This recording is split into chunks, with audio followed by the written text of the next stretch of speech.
എന്ന് പറയുന്നു 25-ാം തീയതി താക്കോൽദാനം നിർവഹിക്കാൻ പോവുകയാണ്. അതുപോലെ തന്നെ രേഖകളും വീടിൻ്റെ സ്ഥലത്തിൻ്റെയും ഒക്കെ പട്ടയവും അടക്കം നൽകാൻ പോവുകയാണ്. ഇപ്പോൾ എന്ത് തോന്നുന്നു? ഇതായത് ഇപ്പോൾ നമുക്ക് തോന്നുന്നത് വളരെ സന്തോഷമാണ് തോന്നുന്നത്. നമ്മൾ എല്ലാവരും വേറെ വേറെ സ്ഥലത്താണ് ഇപ്പോൾ ഉള്ളത്. ഇനിയിപ്പോൾ ഈ നാളെ നറുക്കെടുക്കുന്ന കുറച്ച് വീട്ടുകാരാണെങ്കിലും അടുത്ത് തന്നെ എല്ലാവരെയും കൂടി ഒരുമിച്ച് കാണാനുള്ള ഒരു അവസരം നമുക്ക് വരാൻ പോവുകയാണ്. 25-ാം തീയതി ഇപ്പോൾ മുഖ്യമന്ത്രി നേരിട്ട് വന്നിട്ടാണ് ഇതിൻ്റെ താക്കോൽദാനം ചെയ്യുന്നത്.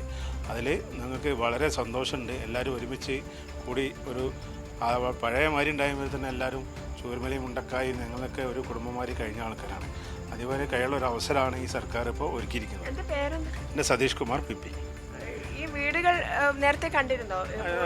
ഇടയ്ക്കിടയ്ക്ക് നമ്മൾ കൽപ്പറ്റ വരുമ്പോൾ ഫാമിലിയായിട്ട് വന്നെല്ലാം നോക്കും. നമുക്ക് കിട്ടാനുള്ളതാണല്ലോ, ഏതായാലും പ്രശ്നമില്ല, എവിടെയായാലും കുഴപ്പമില്ല, നമുക്കൊരു വീട് കിട്ടിയാൽ മതി എന്ന് മാത്രമേ ഉള്ളൂ. വീടിന്റെ പണിയൊക്കെ സ്വന്തം വീട് പോലെ തന്നെ നടന്ന് കണ്ടിട്ടുണ്ടല്ലേ നേരത്തെ തന്നെ വന്നിട്ട്? അത് ഇതിൻ്റെ അടിത്തറ തന്നെ കണ്ടു കഴിഞ്ഞാൽ നമ്മൾ ഞെട്ടിപ്പോവും. അത്രയും ഫൗണ്ടേഷനിലാണ് ഇത് എടുത്തിട്ടുള്ളത്. ഒരു 3 നില മേലേക്ക് എടുത്താലും ഒന്നും ആകില്ല, അതേ കണ്ടീഷനിലാണ് ഈ വീട് എടുത്തിരിക്കുന്നത്. അതേമാതിരി ബെൽറ്റ് എല്ലാത്തിലും ഫില്ലർ കൊടുത്തിട്ടാണ് ചെയ്തിട്ടുള്ളത്. അപ്പോൾ നമുക്ക് നമ്മൾ ഉണ്ടായിരിക്കാനായിട്ട് വളരെ ഉറപ്പും ഇനിയൊരു ഉരുൾപൊട്ടലും ഒരു ഭൂകമ്പമുണ്ടായാലും തകരാത്ത രീതിയിലുള്ള, ഇനിയും അങ്ങനെ ഒരു അനുഭവം വരാത്ത രീതിയിലുള്ള വീടാണ് ഇവിടെ ഉണ്ടാക്കിയിട്ടുള്ളത്. അത് മുഖ്യമന്ത്രിൻ്റെയും ഈ സർക്കാരിൻ്റെയും ഇച്ഛാശക്തി കൊണ്ട് മാത്രമാണ്.